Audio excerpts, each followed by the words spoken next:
Hi అండి, welcome back to my channel. నేను మీ Swapna Ravikanth, financial educator and coach. ఈ రోజు ఎవ్రీ మంత్ మనకు ఒక రెగ్యులర్ ఇంటర్వెల్ లో కొంచెంగా అమౌంట్ వచ్చి మన పెట్టిన క్యాపిటల్ కూడా పెరిగే అమౌంట్ ఉంది అని అంటే అది ఏంటో తెలుసా?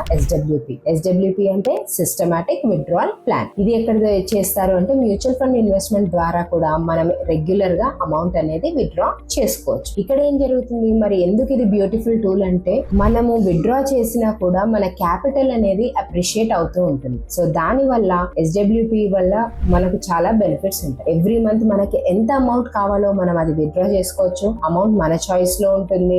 నెక్స్ట్ వచ్చేసి యాజ్ ఆన్ ఇన్ఫ్లేషన్ ప్రకారం మనం ఆ అమౌంట్ ని ఇంక్రీజ్ కూడా చేసుకోవచ్చు. సే ఫర్ ఎగ్జాంపుల్ ఒక పర్సన్ ఉన్నారు, అతను 10 lakh రూపీస్ ఉంది అతని దగ్గర. సో దాన్ని ఎస్డబ్ల్యూపి చేస్తే మంత్లీ ఒక 10,000 రూపీస్ విత్డ్రా చేసుకోవచ్చు. 10,000 ఎవ్రీ మంత్ అతని అకౌంట్ లో క్రెడిట్ అయిపోతుంది. సో కానీ what is the beauty of SWP అంటే మీ అమౌంట్ ఫిక్స్డ్ ఇంటర్వెల్స్ లో ఈ అమౌంట్ వస్తూ కూడా మీ క్యాపిటల్ అనేది అప్రిషియేట్ అవుతుంది.